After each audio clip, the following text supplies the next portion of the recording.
Today I'm going to be going over the 3 different ways to get your dog to lay down. The first way is going to be using treats and using a lure is what we call it.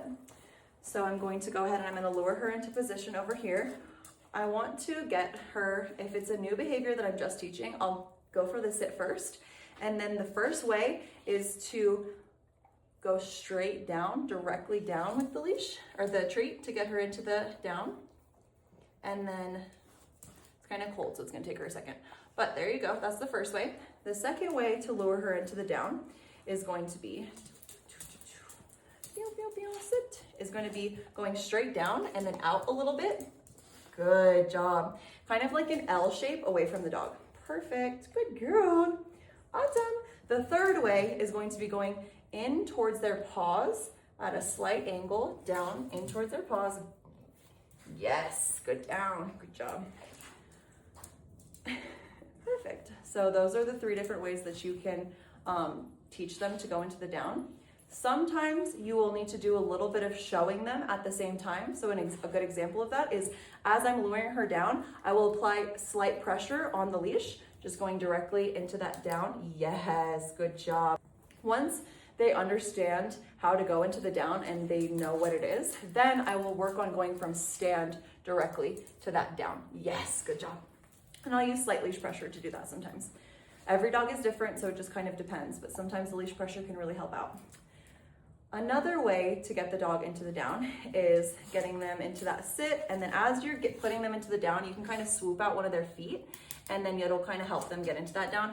She doesn't really love that method very much, but if that's something that you want help with, just ask me and I can show you how to do it on your own dog. Every dog is different. She doesn't really like to flop down like a lot of dogs do, where you lift out a paw and they kind of flop down. She doesn't really like to do that. The second method is going to be placing her into the down. So once I've taught my dog what down is and I ask her to do it and she just isn't doing it, then what I'm gonna do is I'm gonna place her into the down. So I'll show you really quickly. You're gonna press in the same spots as you do for the sit, but you're not gonna ask for the sit. That's just the first step of placing them into the down. So I'll go directly down with the leash this time instead of up, just to get them to understand. And I'll put my 2 fingers right there. You're already really seasoned with this. And then the last step is going to be to press directly in between the shoulder blades. So she's giving you a really good understanding of right here is in between her shoulder blades, and I'll find that, and okay, there we go, and I'll place her into the down. Good, down. And after I place her into it, okay, good job, good down. Okay, come around here, let's show one more time. So if I'm gonna place her into the down, I say down, and then right here is the divot in between her shoulder blades that I'm gonna wanna push on with my thumb. Yes, good down. All the way, let me see your shoulder. Yep, okay, good down, good job. So once you've asked for the down, they don't go into the down, you've shown them what it is quite a few times, then that's when we transfer into the mean method. So when we use the mean method, what we do is if I ask her down,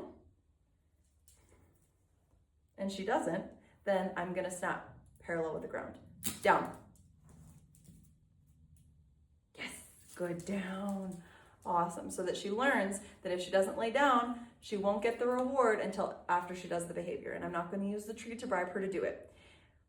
Another big thing with this is that I don't want you to repeat the cues. Try your best not to repeat the cues.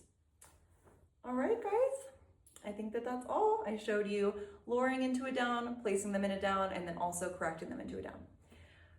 If you go too soon and you're correcting and they aren't going into the down, then make sure to back up and try placing them into it again and make sure that it's very crisp what you're asking of them. Oftentimes when we think our dogs are being stubborn, they are confused. So I want you to try to reframe your mindset when you think that your dog is being stubborn and think maybe they're just confused. How can I be a better teacher and how can I show them what I'm asking? Awesome, guys. Thank you.